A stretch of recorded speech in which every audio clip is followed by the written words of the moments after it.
ഫ്രണ്ട്സേ, എല്ലാവർക്കും നമസ്കാരം. ഇന്ന് എക്സ്പ്ലെയിൻ ചെയ്യാൻ പോകുന്നത് ഗുരു എന്ന മൂവിയെ പറ്റിയിട്ടാണ്. മലയാളം ഗുരു അല്ല, ഹിന്ദി ഗുരുവാണ്. ഇത് റിലയൻസിൻ്റെ ഉടമസ്ഥൻ ധീരുഭായ് അംബാനിയുടെ കഥയായിട്ടാണ് പറയപ്പെടുന്നത്. AR റഹ്മാൻ കയറി മേഞ്ഞൊരു സിനിമയാണ്. കാരണം പാട്ടുകളൊക്കെ അത്രയും വലിയ ഹിറ്റാണ്. നല്ലൊരു മൂവിയാണ്. അതുകൊണ്ട് തന്നെ ഹെഡ്സെറ്റൊക്കെ വെച്ചിട്ട് നല്ല റിലാക്സ് ചെയ്തിട്ട് എൻജോയ് ചെയ്തിട്ട് കേൾക്കണേ.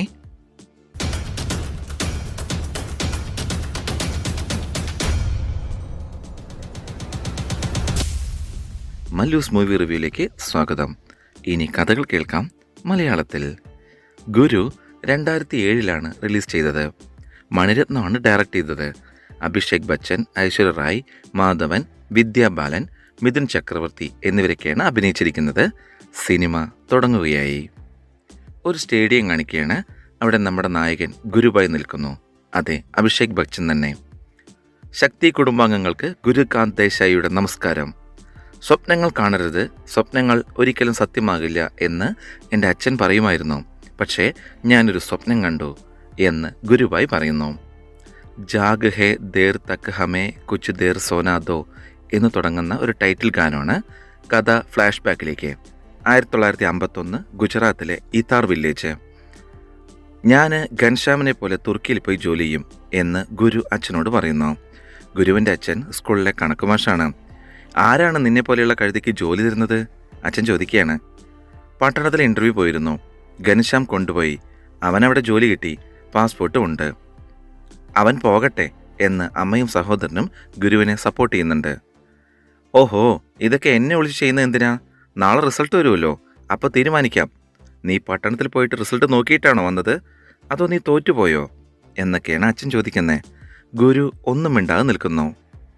തോറ്റതിൻ്റെ നാണക്കേട് ജോലിയിലൂടെ തീർക്കാനാണോ നീ നോക്കുന്നത് എന്ന അച്ഛൻ. തുർക്കിയിൽ ജോലി കിട്ടി, ഇനി ജയിച്ചു തോറ്റോ എന്നതിൽ എന്താണ് വ്യത്യാസം? എവിടേക്കെങ്കിലും പോടാ, കണക്ക് മാഷിൻ്റെ മകൻ പരീക്ഷയിൽ തോറ്റുപോയി എന്ന് ആളുകൾ പറയുന്നതിനേക്കാൾ ഭേദമാണത് എന്ന് അച്ഛൻ പറയുന്നു. അങ്ങനെ അച്ഛൻ സമ്മതം തന്നതിനാൽ അമ്മയും സഹോദരനും ഗുരുവും ഒക്കെ സന്തോഷിക്കുകയാണ്. ഇത് ഇസ്താംബുൾ. ഗുരു ഇവിടെ എത്തുന്നു. എനിക്കിവിടെ പേടിയില്ല, കാരണം ഇവിടെ സ്കൂളില്ല, അച്ഛനില്ല, അച്ഛൻ്റെ വടിയുമില്ല എന്നൊക്കെ അവൻ പറയുന്നു. ഘൻശ്യാം അവിടെ ഗുരുവിനെ സ്വീകരിക്കാൻ എത്തിയിരുന്നു. ഗുരുവിന് അവിടെ പെട്രോളിൻ്റെ ക്യാൻ വിൽക്കുന്ന ഒരു ജോലി കിട്ടി. കൂടാതെ അവിടെ നടക്കുന്ന ഈ ചെറിയ കിലുക്കി കുത്ത് പോലത്തെ സംഭവങ്ങളൊക്കെ ഉണ്ടല്ലോ, ആ കളികളിലൊക്കെ ഗുരു ജയിക്കുന്നു. അങ്ങനെയും അവൻ കുറച്ച് പൈസ സമ്പാദിക്കുന്നുണ്ട്. അതിനുശേഷം ഒരു ലേലം പിടിക്കാൻ പോവുകയാണ്. മസാലയുടെ ലേലം നടക്കുകയാണ്. പണ്ടത്തെ കാലമല്ലേ, വലിയ വലിയ കച്ചവടക്കാർ പങ്കെടുക്കുന്നു. ഗുരുകാന്ത് ദേശായിയും പങ്കെടുക്കുന്നുണ്ട്. അപ്പോഴാണ് ഒരു യങ് ആയിട്ടുള്ള അഭിഷേക് ബച്ചനെ കാണിക്കുന്നത്. എന്നിട്ട് ആ ലേലത്തിൽ വിജയിക്കുകയും ചെയ്യുന്നു. തുടർന്ന് മയ്യ മയ്യ എന്ന് തുടങ്ങുന്ന ഒരു ഗാനം. ഗാനത്തിനിടയ്ക്ക് ഗുരുവിൻ്റെ കുറേ വിജയങ്ങളും കുറേ പരാജയങ്ങളൊക്കെ കാണിക്കുന്നുണ്ട്. ഗുരുവിൻ്റെ പെർഫോമൻസ് ഇഷ്ടപ്പെട്ടിട്ട് ഗുരുവിനെ ഗുരുവിൻ്റെ കമ്പനിയിലെ പേഴ്സണൽ സെയിൽ എക്സിക്യൂട്ടീവായിട്ട് നിയമിച്ചുകൊണ്ടുള്ള കത്ത് അതിൻ്റെ ഹെഡ് ഗുരുവിന് കൊടുക്കുകയാണ്. എന്നാൽ ഇനി ഇവിടെ തുടരാൻ താല്പര്യമില്ല, ഞാൻ ഗ്രാമത്തിലേക്ക് തിരിച്ചു പോവുകയാണെന്ന് ഗുരു പറയുന്നു. ഗ്രാമത്തിലേക്ക് പോയിട്ട് എനിക്ക് സ്വന്തമായിട്ട് ബിസിനസ് ചെയ്യണം. ബർസോരെ മേഘ എന്ന് തുടങ്ങുന്ന വളരെ ഹിറ്റായിട്ടുള്ള പാട്ടാണിപ്പോൾ. നമ്മുടെ നായിക ഐശ്വര്യ റായിനെ ഇൻട്രൊഡ്യൂസ് ചെയ്യുന്ന സീനാണ്. സുജാത എന്നാണ് അവളുടെ പേര്. ഗാനത്തിൻ്റെ അവസാനം, എൻ്റെ ഇഷ്ടം സാധിച്ചു തരാൻ അച്ഛൻ സമ്മതിക്കില്ലല്ലോ, അതുകൊണ്ട് ഇഷ്ടപ്പെട്ട ആളുടെ കൂടെ ഞാൻ പോവുകയാണ് എന്ന് അച്ഛനൊരു കത്തെഴുതി വെച്ചിട്ട് സുജാത രാത്രി വീട്ടിൽ നിന്ന് ഇറങ്ങിപ്പോകുന്നു. റെയിൽവേ സ്റ്റേഷനിൽ സുജാത കാത്തിരിക്കുകയാണ്. ട്രെയിൻ എത്തുന്നു. അപ്പോൾ ഒരു കുട്ടി ഒരു കത്ത് സുജാതയുടെ കയ്യിൽ കൊണ്ടുവന്ന് കൊടുക്കുന്നു. ഒരു താടിക്കാരൻ തന്നതാണെന്നാണ് പറയുന്നത്. സുജാത ആ കത്ത് വായിച്ച് ഞെട്ടുന്നു. എനിക്കേ ഒളിച്ചോടിപ്പോയിട്ട് ഒരു പുതിയ ജീവിതം തുടങ്ങാനുള്ള ധൈര്യമില്ല, എന്നോട് ക്ഷമിക്കൂ എന്ന് ഭാനു പട്ടേൽ. ഇതാണ് ആ കത്തിലെ ഉള്ളടക്കം. സുജാത ചുറ്റും നോക്കുകയാണ്. അവിടെ ആരെയും കാണുന്നില്ല. കാര്യം മനസ്സിലായല്ലോ അല്ലേ? അവളുടെ കൂടെ ഓടിപ്പോകാൻ പറഞ്ഞ് അവളുടെ കാമുകൻ അവളെ അവിടെ വെച്ച് ഉപേക്ഷിച്ചു. ട്രെയിൻ സ്റ്റേഷനിൽ നിന്ന് പോകാൻ തുടങ്ങുമ്പോൾ സുജാത ഓടിച്ചെന്ന് ട്രെയിനിൽ കയറുകയാണ്. അവൾ ഒരു സീറ്റിൽ വന്നിരിക്കുന്നു. ആ സീറ്റിൽ ഗുരു കിടന്നുറങ്ങുന്നുണ്ടായിരുന്നു. ഗുരുവിൻ്റെ കാലിലാണ് സുജാത ചവിട്ടിയിരിക്കുന്നത്. ഗുരു ചാടി എഴുന്നേൽക്കുന്നു. അത് കണ്ടിട്ട് സുജാതയും എഴുന്നേറ്റു. ഗുരു കാല് മാറ്റുന്നില്ല. സുജാതയാണെങ്കിൽ ഗുരുവിൻ്റെ കാല് താഴത്തേക്ക് മാറ്റിയിട്ടിട്ട് അവിടെ ഇരിക്കുന്നു. സീറ്റ് റിസർവേഷൻ ഉണ്ടോ എന്ന് ഗുരു. റിസർവേഷനെ രാത്രിയിലെ യാത്രയ്ക്കാണ്, പകലത് വേണ്ടല്ലോ എന്ന് സുജാത തിരിച്ച് നോക്കുമ്പോൾ സുജാതയുടെ കണ്ണ് നിറഞ്ഞൊഴുകുകയാണ്. പുറത്തേക്ക് നോക്ക്, ഇപ്പോഴും രാത്രിയാണ് എന്ന് ഗുരു പറയുന്നു. സ്വസ്ഥമായിട്ടിരുന്ന് കരയാനും സമ്മതിക്കില്ലേ എന്ന് പറഞ്ഞുകൊണ്ട് സുജാത കരഞ്ഞുകൊണ്ടിരിക്കുകയാണ്. സുജാത കയ്യിലിരിക്കുന്ന കത്ത് വീണ്ടും വായിക്കുന്നു. കത്ത് സുജാതയുടെ കയ്യിൽ നിന്നും പറന്നു പോകുന്നു. അത് ഗുരുവിൻ്റെ കയ്യിൽ കിട്ടുന്നു. ട്രെയിൻ എവിടെയെങ്കിലും നിർത്തുമ്പോൾ കളഞ്ഞാൽ മതിട്ടാ എന്ന് പറഞ്ഞിട്ട് ഗുരു ആ കത്ത് സുജാതയുടെ കയ്യിലേക്ക് തന്നെ തിരിച്ചു കൊടുക്കുകയാണ്. ട്രെയിൻ അടുത്ത സ്റ്റേഷനിൽ നിർത്തി.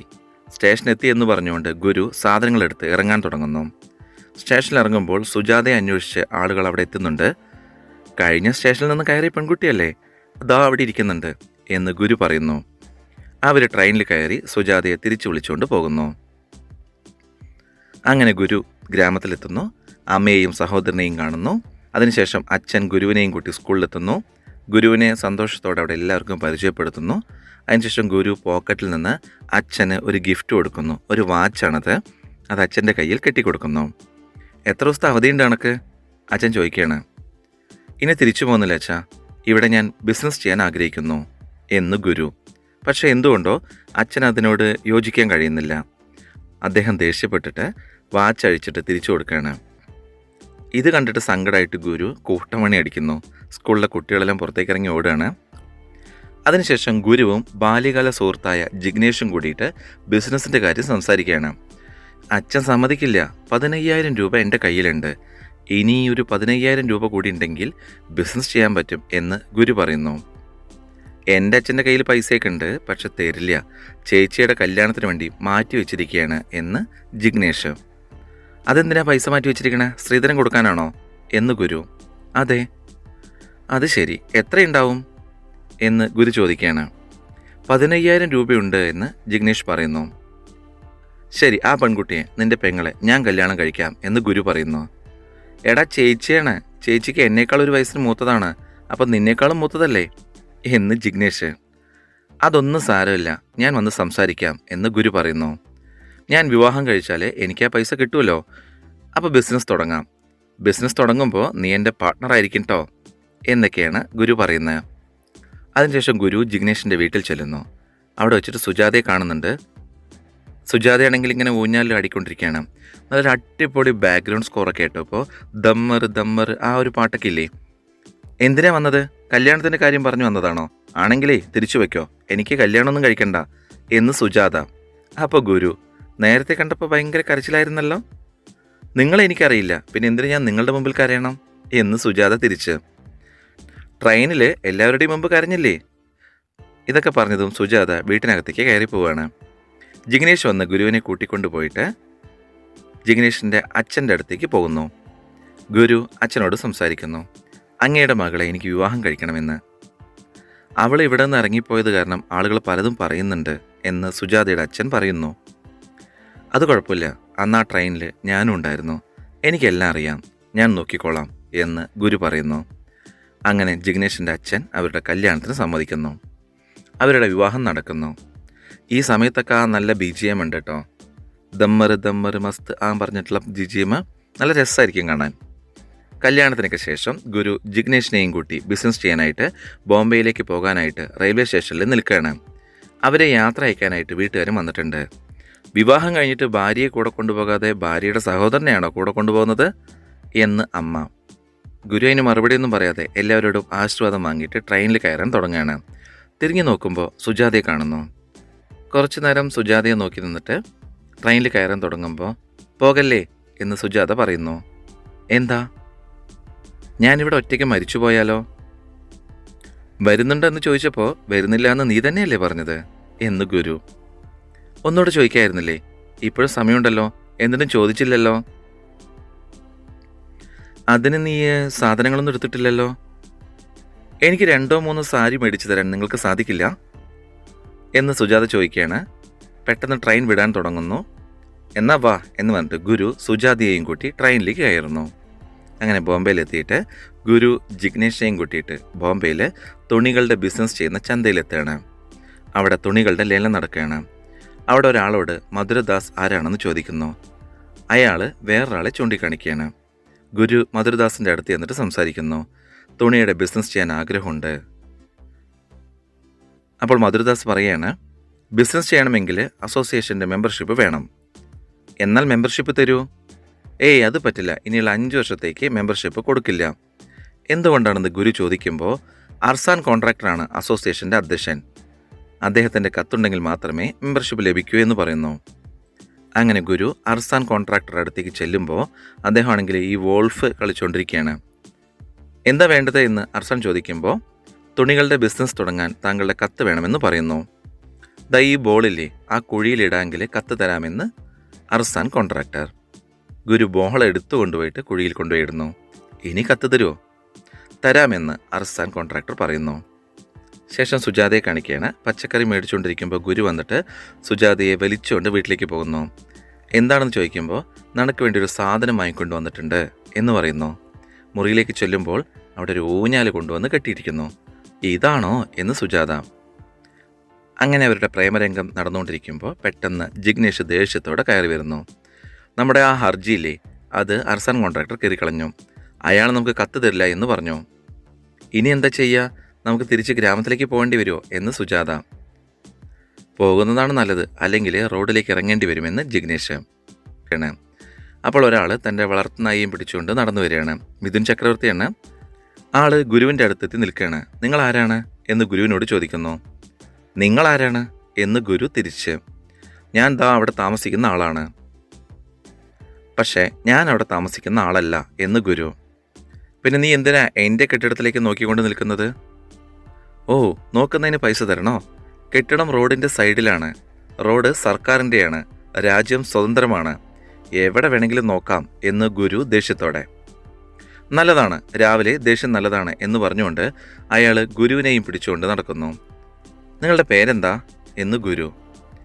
ഞാൻ മാലിക് ദാസ് ഗുപ്ത എന്ന് അയാൾ മറുപടി പറയുന്നു. മാലിക് ജി, നിങ്ങളെപ്പോലുള്ളവർ ബോംബെയെ ഒരു ക്ലബ്ബാക്കി മാറ്റിയിരിക്കുന്നു.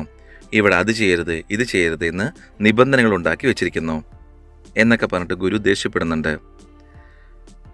എന്നിട്ട് പിടിവെടിവെച്ച് തിരിഞ്ഞടക്കുകയാണ്. ബോംബെയോട് ദേഷ്യം നല്ലതാണ് എന്ന് മാലിക് ജി. ദേഷ്യം ബോംബെയോടൊന്നുമല്ല, ഒരാളോടാണ്. അയാളെ അടിക്കാനുള്ള ദേഷ്യമുണ്ട്. വ്യാപാരി അസോസിയേഷൻ പ്രസിഡന്റ് അർസാൻ കോൺട്രാക്ടർ. 4 മാസം മുമ്പ് മെമ്പർഷിപ്പിൻ്റെ കത്ത് തരാമെന്നൊക്കെ പറഞ്ഞാണ്. പക്ഷെ ഞങ്ങളുടെ അപേക്ഷ അയാൾ കീറിക്കളഞ്ഞു. അയാൾ രാവിലെ 10 മണിക്ക് മുമ്പ് എണീക്കില്ലല്ലോ, പിന്നെ എങ്ങനെ തല്ലും എന്ന് മാലിക് ജി. നിങ്ങൾക്ക് അയാളെ അറിയുമോ?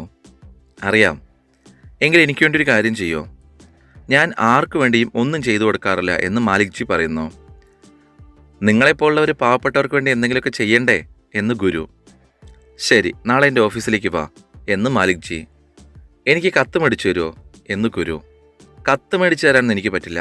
നിങ്ങളുടെ ശബ്ദം അദ്ദേഹത്തിൻ്റെ അടുത്തേക്ക് എത്തിക്കാൻ പറ്റും എന്ന് മാലിക് ജി. എങ്ങനെ? അതേ, എനിക്ക് സ്വന്തമായിട്ട് പത്രമുണ്ട്, സ്വാതന്ത്ര്യ സമാചാർ. നിങ്ങൾ ഈ പറയുന്നത് സത്യമാണെങ്കിൽ നിങ്ങൾക്ക് വേണ്ടി ഞാൻ യുദ്ധം ചെയ്യും. നുണയാണ് പറയുന്നതെങ്കിൽ നിങ്ങൾക്ക് അടിയും കിട്ടും. നാളെ ഓഫീസിലേക്ക് വാ എന്ന് മാലിക് ജി. അങ്ങനെ അടുത്ത ദിവസം പത്രത്തിൽ ഗുരു പറഞ്ഞ വാർത്ത വരുന്നു. അർസാൻ കോൺട്രാക്ടറെതിരെയാണ് വാർത്ത. ഗുരുകാന്ത് അത് കണ്ട് സന്തോഷിക്കുന്നു. പത്രവും കൊണ്ട് മധുരദാസിൻ്റെ അടുത്തേക്ക് എത്തുകയാണ്. അപ്പോൾ അർസാൻ കോൺട്രാക്ടർ അവിടേക്ക് വരുന്നു. വ്യാപാരികളെല്ലാവരും അർസാൻ കോൺട്രാക്ടറുടെ കാറിന് ചുറ്റും കൂടുന്നുണ്ട്. എന്നോട് നിങ്ങൾക്ക് ഇത്രയും ദേഷ്യം ഉണ്ടായിരുന്നെങ്കിൽ തുറന്നു പറയായിരുന്നില്ലേ? എന്തിനാണ് പത്രത്തിൽ വാർത്ത കൊടുത്തത് എന്ന് അർസാൻ കോൺട്രാക്ടർ. നിങ്ങളെ കാണാൻ സാധിക്കുമായിരുന്നില്ലല്ലോ. ഇപ്പോൾ ഇങ്ങനൊരു പ്രശ്നം വന്നപ്പോഴല്ലേ നിങ്ങൾ ഞങ്ങളുടെ അടുത്തേക്ക് വന്നത് എന്ന് മറ്റു വ്യാപാരികൾ.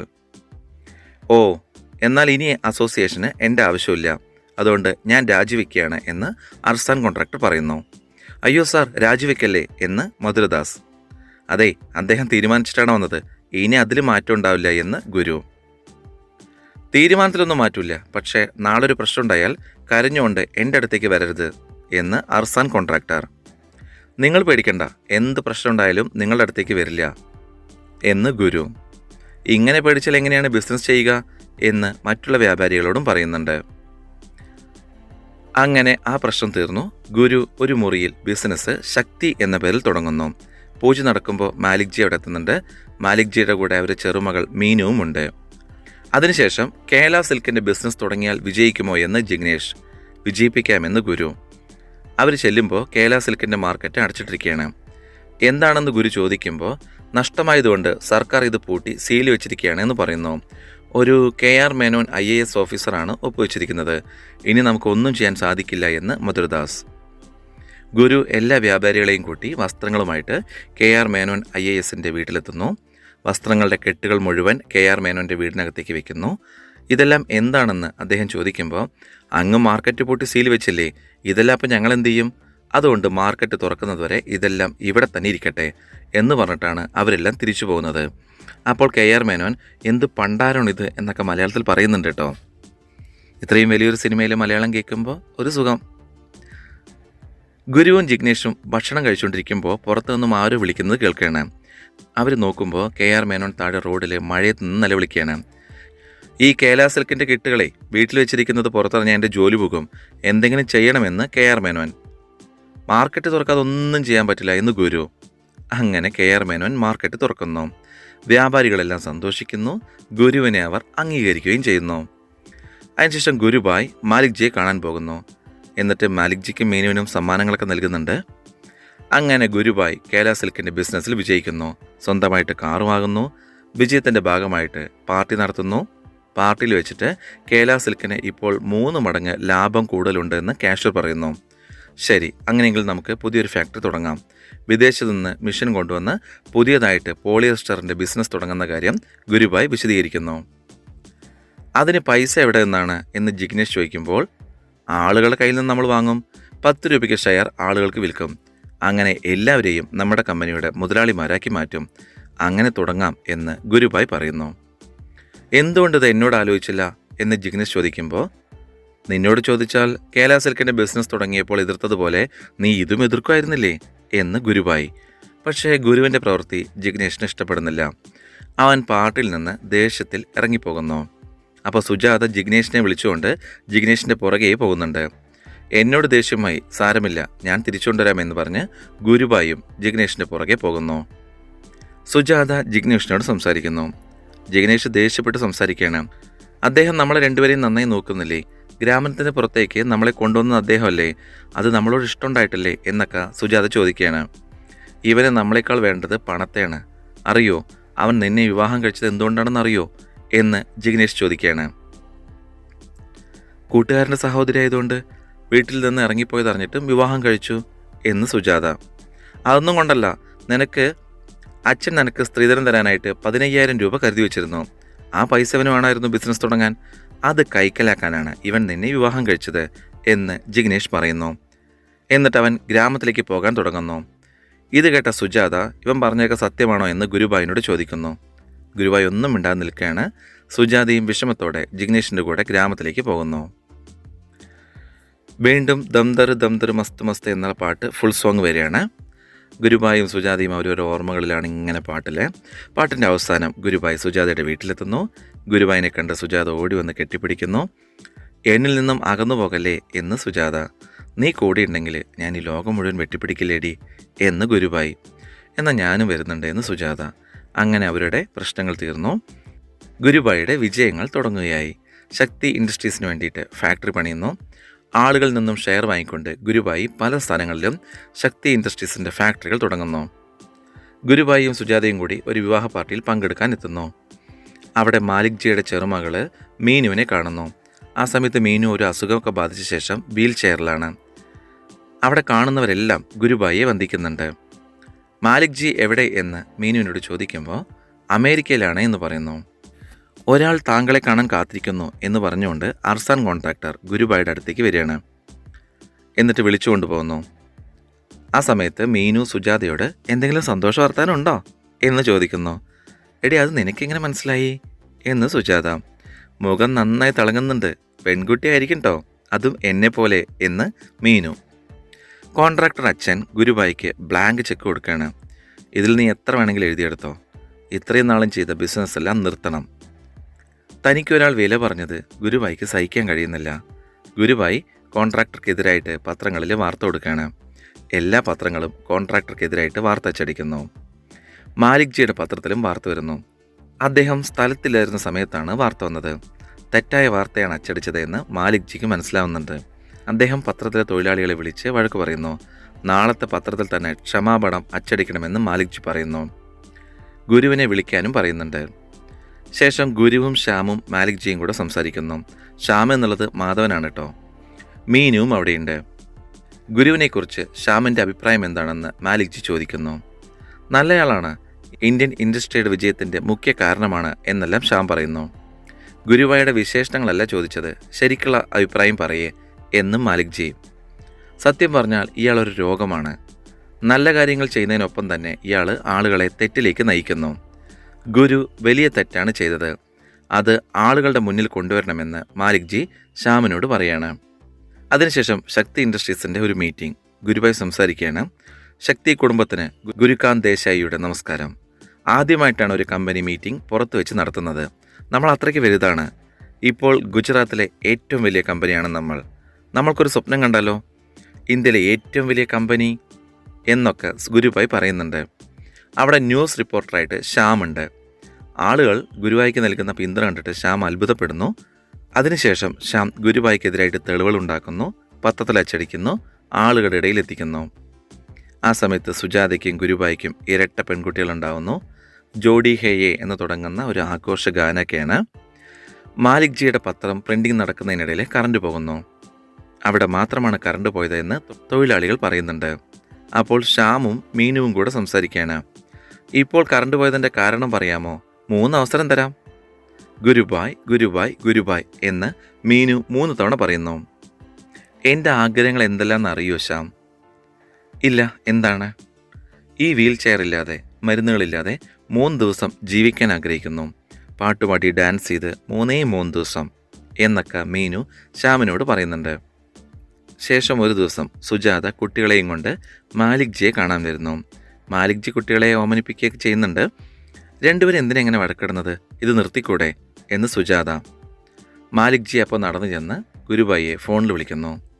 അദ്ദേഹത്തെയാണോ വിളിക്കുന്നത്? വിളിക്കല്ലേ, ഞാൻ വന്നത് ഗുരുബായി അറിഞ്ഞിട്ടില്ല എന്ന് സുജാത പറയുന്നുണ്ടെങ്കിലും മാലിക് ജി അത് കേൾക്കാതെ ഫോൺ ഡയൽ ചെയ്യാണ്. എന്നിട്ട് ഗുരുബായിയെ വിളിച്ചിട്ട് ഭിക്ഷ യാചിക്കാൻ ഭാര്യ അയക്കേണ്ട കാര്യമില്ല എന്ന് പറയാണ്. അതിനുശേഷം മാലിക് ജിയുടെ കാറ് കുറേ അക്രമികളെ അടിച്ചു തകർക്കുകയാണ്. അതറിഞ്ഞ ഗുരുബായി തൻ്റെ ഓഫീസിലെത്തി അത് ചെയ്യിച്ച ആളെ, അത് ഘനശ്യാമാണ് ചെയ്തത്, വഴക്ക് പറയാണ്. അവരെന്ത് വേണമെങ്കിലും എഴുതിക്കൊള്ളട്ടെ, നമ്മൾ ചെയ്യാനുള്ളത് ചെയ്തിട്ട് മുന്നോട്ട് പോകും എന്നൊക്കെ പറയുന്നുണ്ട്. മഴ നനയുന്ന മീനു ശ്യാം അരികിലുണ്ട്. മീനു മഴ നന്നായിട്ട് ആസ്വദിക്കുന്നു, സന്തോഷിക്കുന്നു. എന്നെ വിവാഹം കഴിക്കാമോ എന്ന് ശ്യാം. മീനു പക്ഷെ സമ്മതിക്കുന്നില്ല. എൻ്റെ അവസ്ഥ അറിയാലോ, എൻ്റെ മരണം അടുത്തിരിക്കുന്നു എന്നെല്ലാം പറഞ്ഞ് മീനു എതിർക്കുന്നുണ്ടെങ്കിലും ശ്യാം അവളെ ഹഗ് ചെയ്യുന്നു. ഹിന്ദുസ്ഥാൻ ടൈംസിലെ സന്ദീപ് മുഖർജി എന്ന പേരിൽ ശ്യാം ശക്തി ഇൻഡസ്ട്രീസിൻ്റെ ഫാക്ടറിയിലെത്തുകയാണ്. ഘൻശ്യാമിനോട് ചോദിച്ച് അവിടുത്തെ കാര്യങ്ങൾ മനസ്സിലാക്കുന്നു.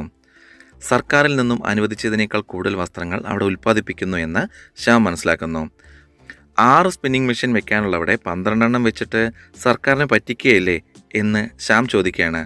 അപ്പോഴാണ് ഘൻശ്യാമിന് ചതി മനസ്സിലാവുന്നത്. അയാൾ ശ്യാമിനെ പുറത്താക്കുന്നു. ഗുരുവായി മക്കളുമായിട്ട് കളിച്ചുകൊണ്ടിരിക്കുകയാണ്. ഘൻശ്യാമിൻ്റെ മകള് ഗുരുബായിനെ ഫോൺ ചെയ്യുന്നു. ശക്തി ഇൻഡസ്ട്രീസിൻ്റെ എല്ലാ ഫാക്ടറികളും സർക്കാർ അടച്ചുപൂട്ടി സീൽ ചെയ്യുന്നു. ഗുരുബായ് ഹോസ്പിറ്റലിലെത്താണ്. ആത്മഹത്യ ചെയ്യാൻ ശ്രമിച്ച ഘനശ്യാം അവിടെ അഡ്മിറ്റാണ്.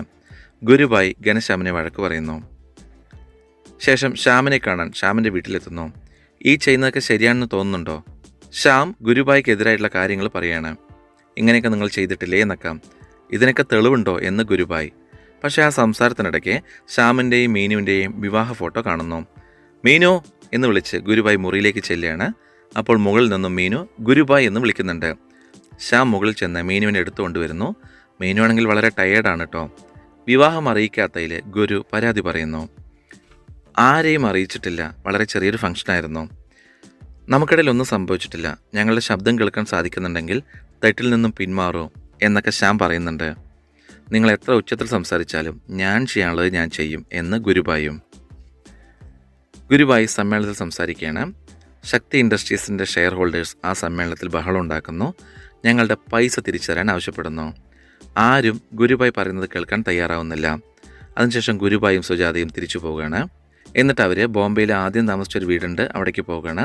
പഴയ കാര്യങ്ങൾ ഓർക്കുകയാണ്. പഴയ പല കാര്യങ്ങളും അവർ പരസ്പരം പങ്കുവയ്ക്കുന്നു. സുജാത പെട്ടെന്ന് ആംബുലൻസ് വിളിച്ച് ഗുരുബായിയെ ആശുപത്രിയിൽ കൊണ്ടുവന്നു. മാലിക് ജി ഓഫീസിൽ ശ്യാമിൻ്റെ അടുത്തെത്തുന്നു. ഗുരുബായിക്ക് അറ്റാക്ക് ഉണ്ടായിരിക്കുന്നു. എന്നേക്കാൾ 20-25 വയസ്സ് ഇളയതാണ്, ഇത്രയും ചെറിയ പ്രായത്തിൽ അവൻ എങ്ങനെ അറ്റാക്ക് വന്ന് എന്നൊക്കെ മാലിക് ജി ചോദിക്കുകയാണ്. അതിന് കാരണം നമ്മളാണ്, താങ്കളും ഞാനും നമ്മുടെ പത്രവുമാണ് അതിന് കാരണം. താങ്കൾ പറഞ്ഞാൽ പത്രത്തിലെ പ്രിൻറ്റിങ് നിർത്താം എന്ന് ശ്യാം. അച്ചടിക്കുന്നതൊക്കെ സത്യമായ കാര്യങ്ങളല്ലേ, പിന്നെ എന്തിനു പേടിക്കണം, അച്ചടിച്ചോളൂ എന്ന് മാലിക് ജി. ഗുരുഭായ് ഏതു ഹോസ്പിറ്റലിലാണെന്ന് ശ്യാമിനോട് ചോദിക്കുന്നു. ബോംബെ ഹോസ്പിറ്റലിലാണ്. നിങ്ങൾ അദ്ദേഹത്തെ കാണാൻ പോകുന്നുണ്ടോ?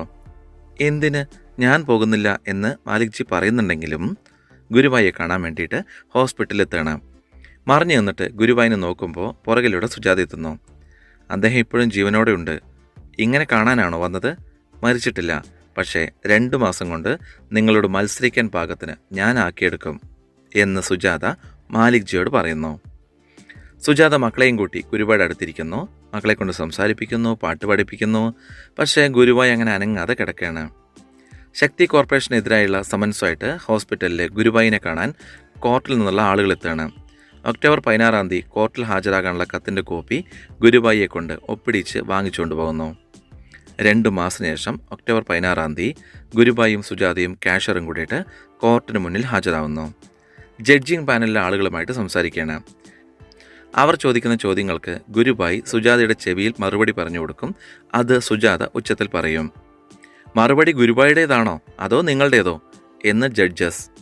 മറുപടി ഗുരുഭായുടേതാണ്, ശബ്ദം മാത്രമാണ് എൻ്റേത് എന്ന് സുജാത. താങ്കളുടെ ഭാര്യ ശക്തി കോർപ്പറേഷൻ്റെ ജോലിക്കാരിയോ ഓഫീസറോ ഡയറക്ടറോ ആണോ എന്ന് ചോദിക്കുന്നു. അല്ലെന്ന് ഗുരുഭായ് തലയാട്ടുന്നു. അല്ലെങ്കിൽ അവർ ഇവിടെ ഇരിക്കാൻ സാധിക്കില്ല, പുറത്തു പോകണം എന്ന് ജഡ്ജസ്. ഗുരുഭായ് സുജാതയുടെ ചെവിയിൽ എന്തോ പറയുന്നു.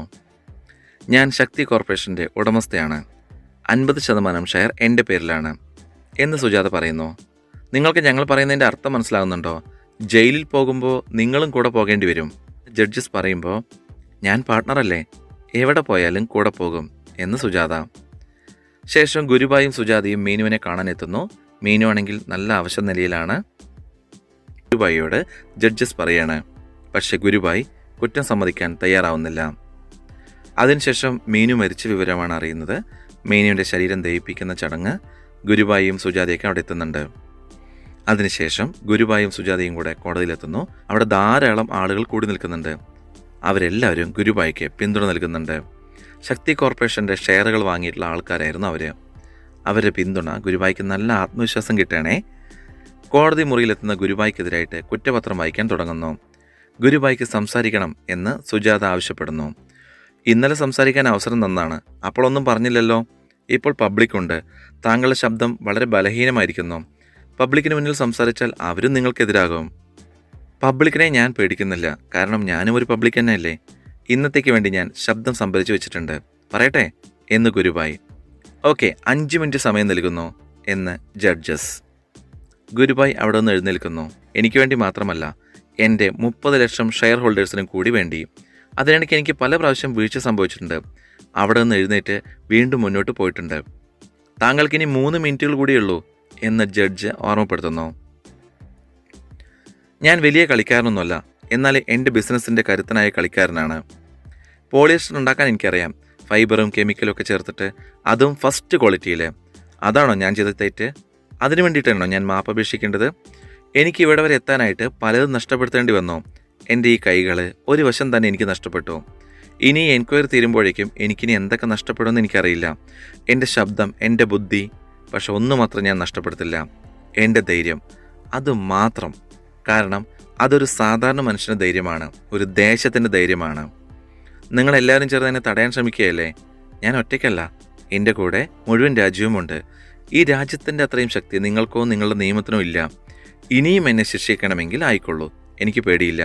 എനിക്ക് 5 മിനിറ്റ് തന്നില്ലേ, ഞാൻ അതിന് മുന്നേ പറഞ്ഞു തീർത്തു. ബാക്കിയുള്ള സെക്കൻഡ്സ് ഉണ്ടല്ലോ, അതാണ് പ്രോഫിറ്റ്. ഇതാണ് എൻ്റെ ബിസിനസ്. ഇത്രയും പറഞ്ഞുകൊണ്ട് ഗുരുഭായ് സീറ്റിലിരിക്കുന്നു.